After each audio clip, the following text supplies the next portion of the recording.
Hello everyone and welcome to my GH Metru official channel. Before injecting, spoiler alert, Digitalis, Cyrus tells Elizabeth everything. She and Brennan raise a glass of champagne at Carly's, which Carly says is the same one they drank in Germany. Then they kiss passionately together. Donna's cries for her mother interrupt them.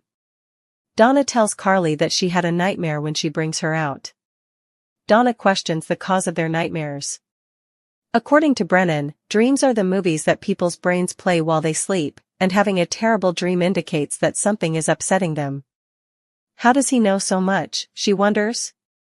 As part of his work, Brennan explains, he studied psychology. When they start talking about espionage, Carly finally puts Donna to bed. Then Brennan receives an unpleasant text. When Carly gets back from putting Donna to sleep, Jack informs her that he must leave because of a work-related issue. They decide to kiss and pick this up later. Emma comes on too hard. Joss calls Hunter to cover her shift at Bobby's because she needs to do something crucial.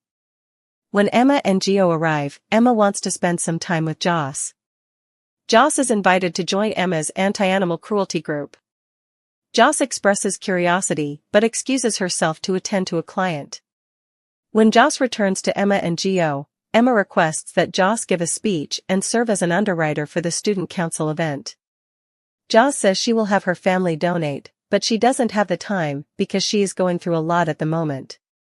Emma claims that because she has ties to so many significant families in Port Charles, she could truly make a difference. Joss says she will assist if she can, but she is currently dealing with a lot. Gio says he's sorry for surprising her at work. After Joss leaves, Gio tells Emma that she needs to work on her strategy. Nevertheless, he acknowledges that he likes her company and appreciates how passionate she is about the things that matter to her. Chase and Dante meet at Bobby's. As it happens, there was a crisis at Deception, and Brooke Lynn had to go. They discuss Chase's performance at the Savoy after grabbing a table. Chase acknowledges he can't offer his wife the one thing she wants, and Dante can tell something is bothering him. Chase acknowledges that he is unable to provide Brooke Lynn with a family. Dante may or may not want to hear this, but there are multiple ways to start a family. Chase wants to be a father and wants Brooke Lynn to become a mother. They are still coping with this news, though. For what it's worth, Dante says he believes he will make an excellent father. Chase leaves after deciding he should go home to Brooke Lynn. Putting her foot in her mouth, Lulu. Brooke Lynn comes to take over at Deception when Lulu is resolving a furious caller. After answering the phone, she chastises Lulu for disturbing her when Maxie could have handled the situation. Lulu didn't want to spoil Spinelli and Maxie's first Valentine's Day reunion. "So you ruined mine?" erupted Brooke Lynn. According to Brooke Lynn, Lulu would understand how things operate and how to deal with irate consumers if she paid attention at work.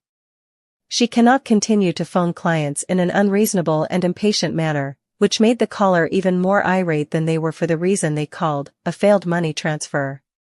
After all, Lulu has a great life, a perfect career she doesn't deserve, and a perfect husband with whom she will have ideal children, so if she's not getting what she wants, it's her own fault. She lashes out at Brooke Lynn for making huge mistakes throughout her life. Dante appears out of nowhere and inquires as to what is happening. Lulu is all Dante's, according to Brooke Lynn, who says she's leaving. He informs her that Chase is on his way home and that he ran into him. Lulu is questioned by Dante on her conversation with Brooke Lynn. She repeats herself and only says what she deserves. He claims there are things happening on that she doesn't comprehend and that she needs to relax on BLQ. According to Lulu, Brooke Lynn's life is better than hers at the moment. Dante says to give her some leeway because that isn't true. When Lulu questions him about why she ought to, Dante discloses that Chase and Brooke Lynn discovered they are unable of becoming parents. As Portia tells Curtis how wonderful the evening has been, Drew and Willow unexpectedly show up. This is a huge display of disrespect, according to Curtis. Portia finds it incomprehensible that Willow is blind to Drew's bad character. Portia advises him not to argue with Drew and ruin the evening. Brad and Lucas are at the bar, while Willow and Drew choose a table. Willow questions why Brad and Lucas are together on Valentine's Day. Given that Willow is out on a date with her husband's uncle, Brad feels like he's getting the stink eye from her at the pub. According to Lucas, it's not their issue. Congressman Quartermain will no longer be accepted here going forward, Curtis informs NECA, and he will look after him overnight. After what Brad did to Lucas and Wiley, Willow is shocked to see Lucas with Brad at their table. She also gripes about Lucas's impolite behavior toward her on Christmas. Drew is abruptly interrupted by Curtis, who informs him that he is not welcome here. Brad and Lucas discuss how difficult it is to face criticism, and Lucas observes that Willow doesn't appear to be pleased for someone who is in love. Brad can relate since Willow feels guilty, and loneliness is loneliness regardless of whether you deserve it or not. Drew is shocked when Curtis informs him that he is not welcome here. Curtis claims that he is currently only playing Drew's game. According to Drew, they will relocate their operations. Willow was expecting Drew to tell her they were going, but he says he has a greater surprise in store for her. Portia asks Brad how his Valentine's Day is going and follows up with him. Portia says she will see him at work, and he responds that he is. She goes back to Curtis and promises him that she will move past all of the negative things that have happened with Brad and concentrate on him and his positive traits. As he shows Willow his new home, Drew claims that Maxie assisted him with the interior design. He hopes it pleases her. She adores it. He claims that it serves as a home for her and their children in addition to him and Scout. She is invited to live with him. Cyrus admits everything. Cyrus knocks on Liz's door at her house and says they need to speak. This cannot wait, it is urgent.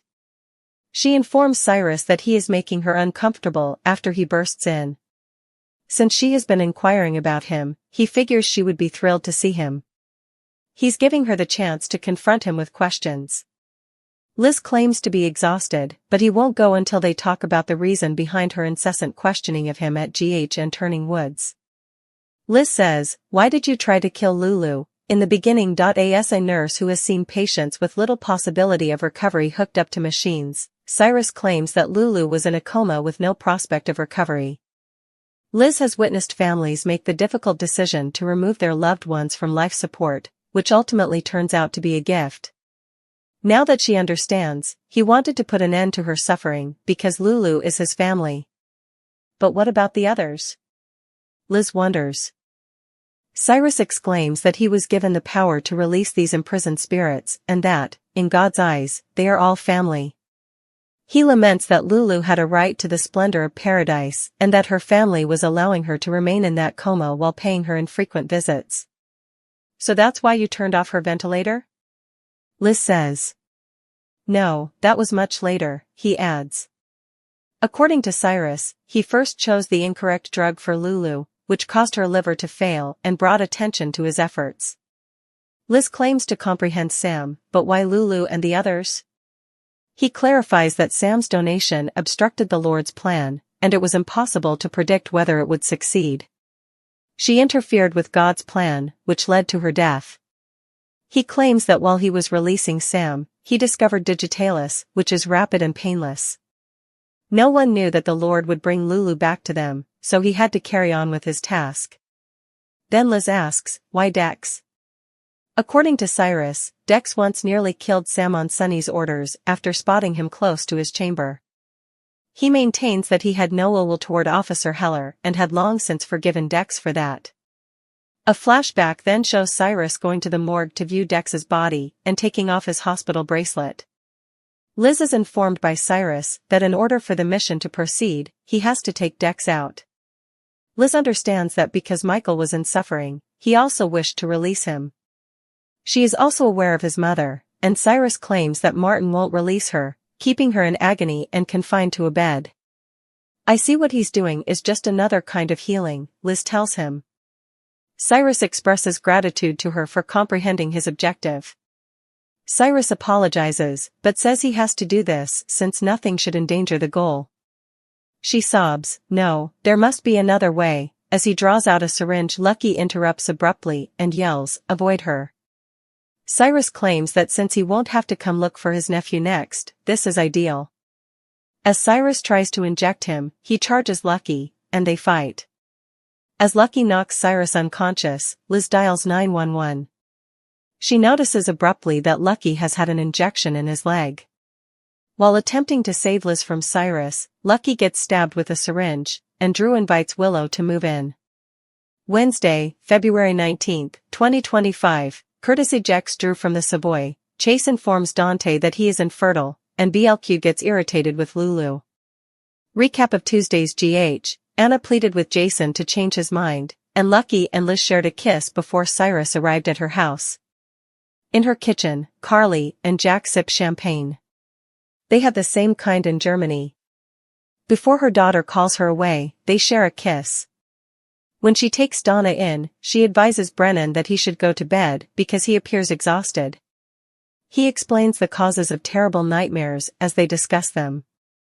Jack is asked about dreams by Donna. GH. ABC.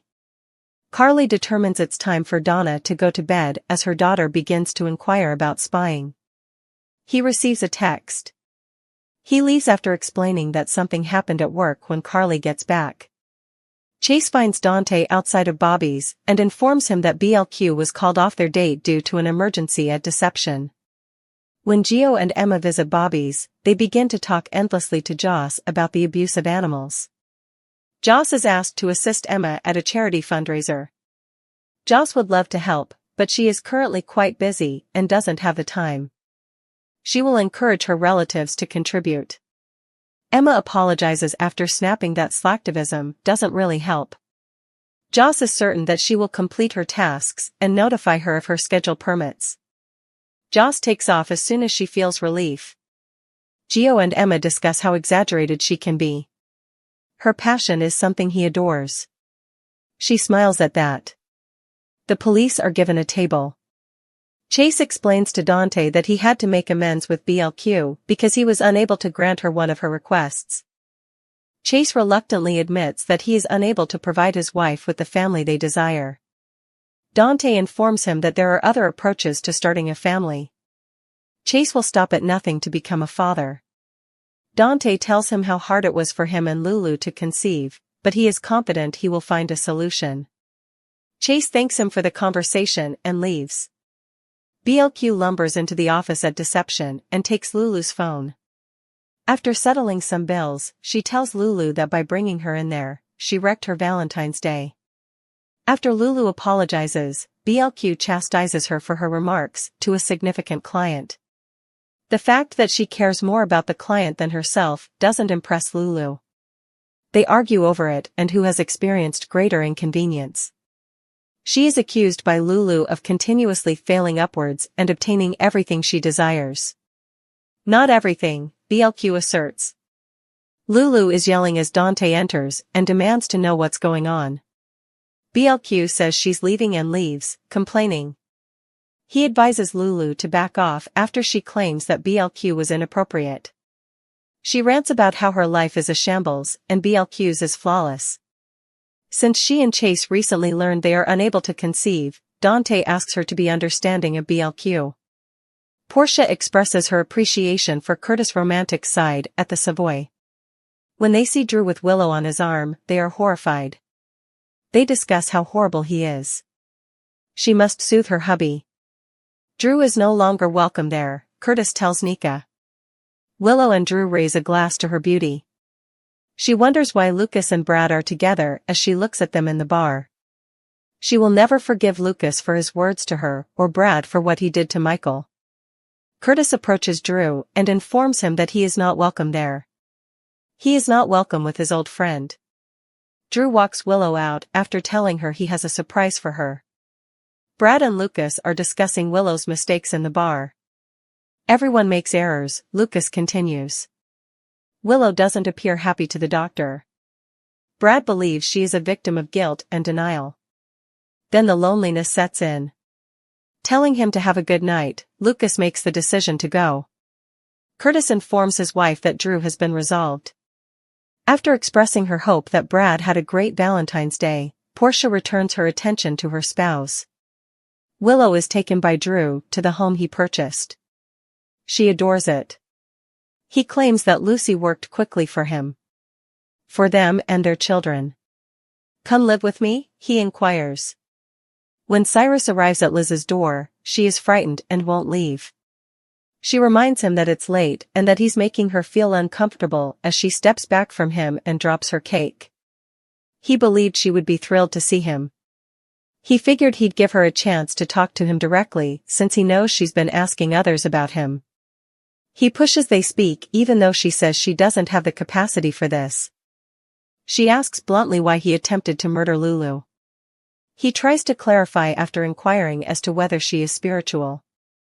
They discuss how individuals are unable to make decisions because they are dependent on machines. When she was unable to make a decision, she assumes he was attempting to assist Lulu in dying.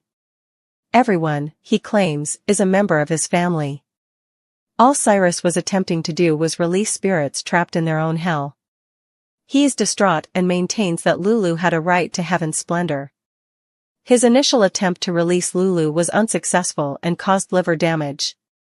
When she inquires about Sam, he responds that she interfered with his ability to do the work of the Lord. He was able to see how God was leading him because of it. By killing Sam, he was able to learn about Digitalis. Dex claims to have been a witness when she brings him up. That sounds more like the old Cyrus, in her opinion, than the Lord's work. He recalls snatching Dex's medical tags in the morgue and maintains that there was no hatred toward him. She brings up his mother's suffering after he acknowledges that he attempted to save Michael as well. That, he claims, is what made him realize his purpose. He doesn't know how his brother can live with himself and would release her if he could. Liz is certain that he believes he is merely performing a new kind of healing. He expresses gratitude to her for her understanding. He pushes her against the wall and assures her that nothing can endanger his objective. Lucky interrupts and demands at him to leave her. The males get into a fight. While Liz dials 911, Lucky is able to punch Cyrus to the ground. She notices that Lucky has a syringe in her leg. Cyrus' cabin is broken into by Joss. The unlikely alliance of Sonny and Ava. As Sonny Corinthos and Ava Jerome came to a crucial understanding, viewers saw a startling change in the course of events. Their common bond with their daughter, Avery Corinthos, has historically been the main source of their tense relationship. Their interactions have long been characterized by custody disputes and personal grudges. The recent ceasefire, however, points to a strategic alliance meant to counter threats and protect each party's interests. Although the details of their agreement are still unknown, sources suggest that it includes a power-sharing agreement over territory and reciprocal defense against outside threats. In addition to changing the balance of power in Port Charles, this coalition calls into doubt the durability and reliability of their collaboration. Both Sonny and Ava are probably approaching this alliance cautiously given their turbulent pasts, knowing that treachery may happen at any time. Alexis Davis's last-ditch actions. At the same time, Alexis Davis gets swept up in a personal dilemma that leads her down a perilous path. The recent attempt on her daughter Sam's life, which was masterminded by the evil Cyrus Renault, has stoked Alexis's intense maternal instinct and led her to consider taking actions that are in direct opposition to her moral and legal convictions. Fearing that the legal system might not provide her family with the justice they need, Alexis declares in a heated argument that she wants to see Cyrus killed. She urges Jason Morgan, a well-known enforcer with connections to Sonny Corinthos, to get rid of Cyrus. Jason, however, cautions against such a course of action because he is aware of the moral and legal implications. He draws attention to the possible psychological strain it may put on her family, especially her grandson Danny, who might struggle with the ethical ramifications of taking such revenge.